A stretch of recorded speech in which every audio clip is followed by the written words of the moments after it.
Queridos amigos, uma boa noite a todos e que a paz de Jesus esteja conosco, hoje e sempre. É com muita alegria, com muita satisfação que nós aqui nos encontramos, a convite dos nossos companheiros do Grupo Espírito da Prece, a quem agradecemos o convite, para durante alguns minutos fazermos um pequeno estudo, uma pequena reflexão sobre o tema que nos fora proposto para a noite de hoje, que é justamente uma passagem muito interessante de Jesus, narrada no Evangelho de Marcos e de Mateus, que é não colocar a lâmpada debaixo do alqueire. Queridos amigos, quando eu penso nessa passagem, especialmente naquela descrita no Evangelho de Mateus, visto que Jesus justamente insere essa passagem no capítulo 5, que trata das bem-aventuranças, nós fazemos uma reflexão o quanto importante é o conhecimento, né? E eu me recordo aqui de que alguns meses atrás fizemos um estudo, né, sobre o livro Libertação, que tem um caso muito interessante, que trata de um espírito desencarnado, que encontra-se no mundo espiritual, numa região umbralina, numa região trevosa, né? E que lá ele, inconformado com a sua condição, né? E nós sabemos que se ele está lá, numa região de difícil perspectiva, é por uma questão de sintonia, né? E ele se encontra lá um tanto quanto insatisfeito, né? E interroga os seus jogadores no sentido de, olha, eu não compreendo o que eu estou fazendo aqui, né? A bem da verdade, quando encarnado, eu era um homem afeito às letras, né? Eu era um bom homem, né? Eu não prejudiquei ninguém, fui uma boa pessoa, não compreendo a minha situação nessa região trevosa, né? E aí é esclarecido a ele que em relação à situação dele, o que ele fez com o conhecimento que ele adquiriu. O conhecimento que ele recebeu, ele guardou para ele ou transmitiu para os outros, né? E essa é uma situação interessante, porque ele se encontrava lá na medida em que ele havia aprisionado o conhecimento para si. E o conhecimento, meus amigos, ele deve ser distribuído, porque nós vivemos em sociedade, né? O conhecimento, aliás, é algo inato ao ser humano, desde os primórdios, desde as civilizações mais antigas. Se nós analisarmos o livro Evangelho segundo o Espiritismo, né, ele começa justamente com uma introdução em relação às teorias de Sócrates e Platão, né? Mas se nós eventualmente formos analisar mais friamente, nós podemos entender que Sócrates, provavelmente, recebeu a influência de outros filósofos, né, pré-socráticos, no caso, né? Lembrando que filosofia é o amor à sabedoria, né? E os filósofos pré-socráticos, como Pitágoras, por exemplo, né, que tratava da racionalidade, né? Então, para Pitágoras, havia em tudo uma questão racional, né? Tales, por exemplo, também outro filósofo pré-socrático, acreditava que a vida estava vinculada à água, né? E ele entendia que onde havia vida, havia água, né? Então, esses filósofos pré-socráticos, de uma certa maneira, acabam contribuindo para o pensamento, talvez, do maior filósofo da antiguidade, Sócrates, né? Que viveu ali em torno de 400 anos antes de Cristo. E o que pensava Sócrates, né? Sócrates acreditava que a alma era imortal, né? Que havia um outro plano diferente daquele da matéria, que nós estávamos inseridos num plano material, né? Que era um mundo aparente, mas havia um outro plano, um plano imortal, um plano espiritual. Aliás, esse já é o pensamento dos gregos, de uma maneira geral, né? Havia então um dualismo, ou seja, corpo e alma, né? Onde os sentidos tato, olfato, paladar, visão, audição estariam vinculados ao corpo físico, né? Mas havia um outro aspecto imaterial, ou seja, os gregos acreditavam na vida, ou seja, numa vida após a morte, uma vida que inclusive estava vinculada à justiça, né? Eles acreditavam numa justiça pós-mortem, né? Acreditavam que o julgamento se dava numa outra dimensão, né? E que inclusive, né, após esse julgamento, o sujeito era obrigado a reencarnar, né? Assim, havia um pensamento reencarnacionista já nessa época, né? Ele passava então pelo éter, que era o esquecimento, o mar do esquecimento, e reencarnava, né? Veja só, já na antiguidade, né, havia uma busca pelo conhecimento, né? E Sócrates, propriamente, talvez tenha sido o mais importante desses filósofos, talvez por isso que Allan Kardec faça uma citação dele no livro, né? Na medida que ele compreendia não só essa questão da imortalidade da alma, da justiça divina, né? Mas principalmente do conhecimento interior, né? Então, quando a gente vê e observa lá no oráculo de Delfos, conhece-te a ti mesmo, né? Ou seja, é um convite ao conhecimento interior, né? Através do conhecimento, né? Ou seja, através da verdade, que era a busca dos filósofos primitivos, né? Chegar ao conhecimento interior, né? Isso está lá, desde os primórdios da civilização. E o mais interessante é que Sócrates, assim como Jesus, também não escreveu nenhuma linha, né? E foi sacrificado, né? Foi morto porque, segundo os gregos da época, Sócrates corrompeu os jovens, né? É condenado à morte, toma o veneno e acaba partindo para o mundo espiritual, né? Mas deixa os seus discípulos. Diríamos que Sócrates começou a abrir o conhecimento, a abrir as picadas, né? Aí veio Platão, né? Que então já pôde registrar isso em livros. Platão, que era discípulo de Sócrates, registra tudo aquilo que o seu mestre, de uma certa maneira, lhe relatou. E era interessante essa questão, porque as obras de Platão, né, elas tinham uma característica dialógica, né, de perguntas e respostas, assim como o Evangelho segundo o Espiritismo, né? No entanto, Platão ele tinha uma vinculação à racionalidade e, ao mesmo tempo, pensava em deuses. Aliás, aí há uma grande diferenciação, porque os gregos daquela época, eles acreditavam em muitos deuses, né? Ou seja, eles acreditavam em semideuses, né? Que respeitavam, inclusive, a justiça divina. Então, ele tinha um aspecto de crença religiosa vinculado lá ao Orfeu, né? Mas também havia um aspecto pitagórico, ou seja, ele pensava na racionalidade, né? Ou seja, meus amigos, desde os primórdios da civilização, o homem caminha em busca do conhecimento, né? E esses filósofos da antiguidade, esses filósofos gregos, né, na medida em que a Grécia depois é anexada ao Império Romano, abrem o caminho para o maior deles, Jesus de Nazaré, né? Aí vem Jesus, né, assimilando, já dando o conhecimento, já falando da verdade, mas exemplificando, né, com a sua vida, né, desde o seu nascimento, lá numa manjedoura, né, em toda a sua trajetória de vida, com a sua sabedoria, e assim como Sócrates também não escreveu nenhuma linha, mas deixou aos seus discípulos a boa nova, o conhecimento, o amar ao próximo como a ti mesmo, né? O não fazer ao outro aquilo que você quer que faça a si, lei de justiça, né?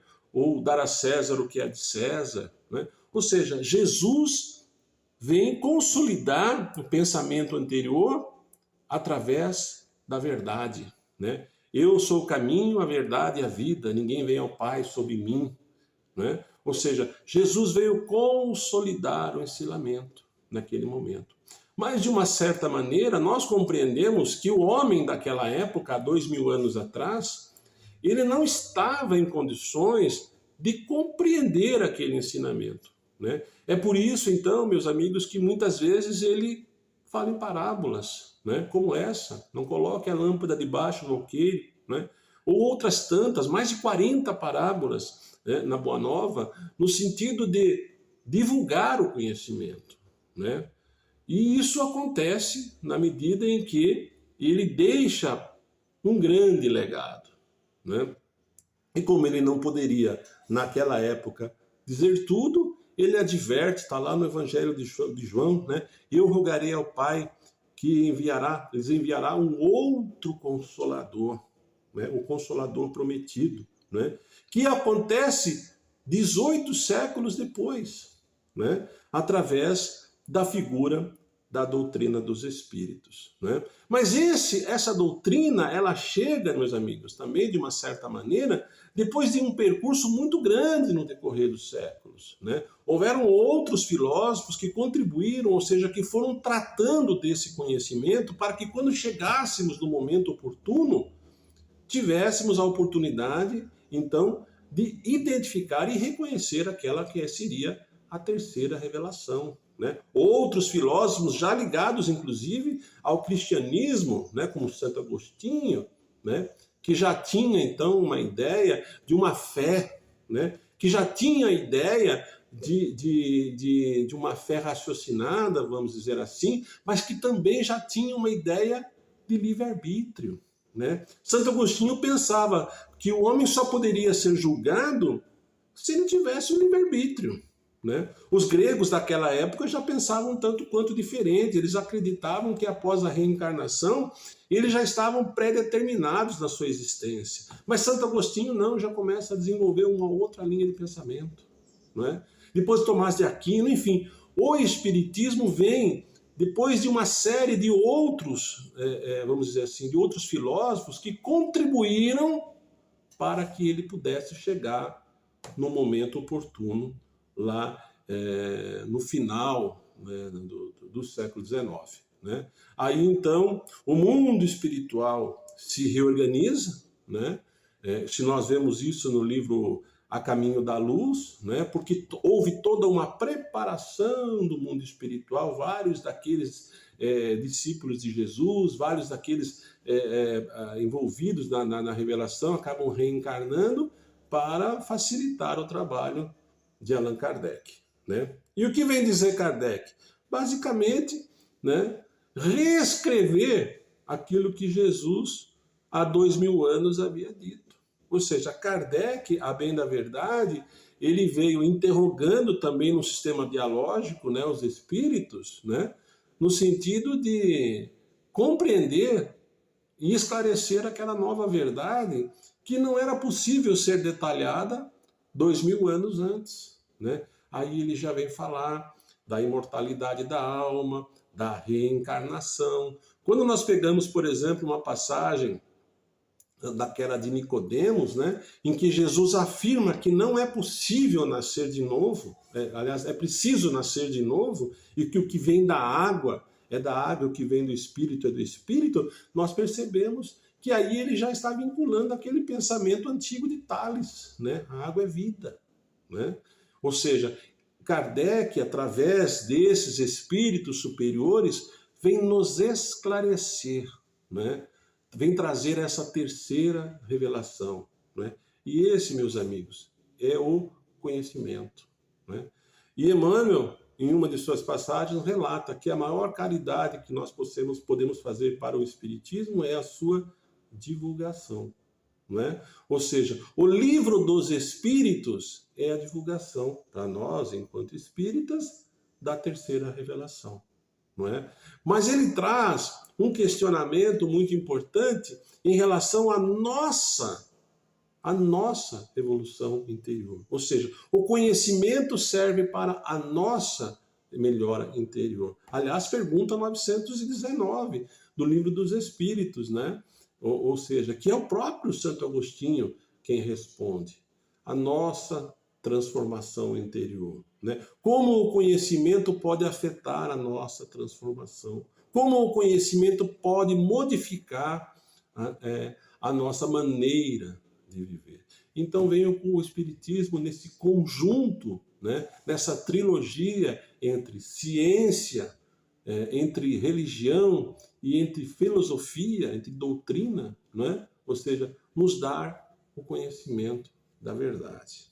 E isso tudo nos serve, meus amigos, como nós acabamos de dizer, para a nossa melhora interior. Ou seja, para o nosso aprimoramento. E esse conhecimento, né, que é nos dado, é que Jesus se refere, né, que não deve ser colocado debaixo do alqueire. Ele deve ser divulgado, ele deve ser processado. No entanto, nós compreendemos também que nem todos estão na mesma condição, ou seja, no mesmo momento de evolução. É preciso compreender que um ao lado dos outros necessitam entre si para esse aprimoramento, mas nem todos se encontram no mesmo momento de evolução, ou moral ou intelectual, né? Ou seja, a importância de nós nos ajudarmos mutuamente, né? Para que possamos, então, através do conhecimento, modificar. Porque o conhecimento esclarece, o conhecimento é luz, o conhecimento, assim como já há 2.500 anos, é sabedoria. Eu repito, a filosofia é o amor à sabedoria, né? Que é algo inerente ao ser humano, né? Ou seja, a busca contínua da verdade, né? E nós, evidentemente, que não estamos aqui apregoando a nossa verdade. Nós temos o nosso entendimento enquanto espíritas, compreendendo que as revelações de Allan Kardec nos trazem muita informação para que nós possamos, através delas, nos transformar, né? Kardec nos traz muitas informações que já eram pertinentes há séculos atrás, como dissemos, que trata da imortalidade da alma, né? Que trata de uma vida após a morte, né? Que trata de uma reencarnação vinculado a uma justiça divina e que tudo está vinculado a uma evolução. Ou seja, o que nós estamos aqui fazendo enquanto encarnados é trabalhando para a nossa evolução através do conhecimento, ou seja, das experiências, não só nossas, como de terceiros que nos ajudam a melhorar. Assim sendo, meus amigos, nós gostaríamos de compreender o ensinamento de Jesus, ou podemos compreender o ensinamento de Jesus como sendo a necessidade, né, de partilharmos um com os outros o conhecimento, né, para que possamos, através desse conhecimento, nos tornarmos pessoas melhores. Para que nós possamos, através desse conhecimento, compreender as verdades. Através desse conhecimento, compreender o que estamos fazendo aqui, da onde viemos e para onde iremos quando deixarmos esse plano, não é? Então, o que nós podemos compreender assim em relação a esse ensinamento é a necessidade de compreendermos a verdade como um instrumento de modificação interna para que possamos nos tornarmos pessoas melhores, não é? Que podemos nos tornar espíritos mais aprimorados dentro desse processo de evolução contínua que nós estamos vivendo. E assim conseguimos compreender melhores as mazelas a que passamos, as nossas deficiências, os nossos problemas, as nossas dificuldades, as dores que estamos enfrentando, os parentes difíceis que estamos convivendo nessa encarnação, né? Numa necessidade de reparação contínua até chegarmos a um plano superior. É por isso, talvez, que Jesus tenha advertido, né? Que nós vamos há muitas moradas na casa do meu Pai e é necessário pagar até o último ceitil. Ou seja, aqui, num planeta encarnado, nós estamos num sentido de nos melhorar, de evoluir, né? Há uma passagem muito interessante, já na Antiguidade, né, que trata do mito da caverna, né? Quem tiver a oportunidade de ver aí, né, essa passagem, que é muito interessante, porque o homem se encontrava dentro da caverna e compreendia que tinha um mundo exterior, que existia vida nesse mundo exterior, né? Que era um mundo normal, que era um mundo real, né? Diferente do mundo aparente que nós vivemos aqui. Então, meus amigos, mais uma vez, agradecendo ao convite dos nossos amigos, né, do Grupo Espírita da Prece, para que em alguns minutos, poucos minutos, evidentemente, pudéssemos fazer uma pequena reflexão sobre esse tema, né? Fazemos esse convite, né, para que possamos então adquirir e partilhar o conhecimento, né, para a nossa evolução moral e intelectual. Mais uma vez, agradeço a oportunidade e até uma próxima assistência. Obrigado.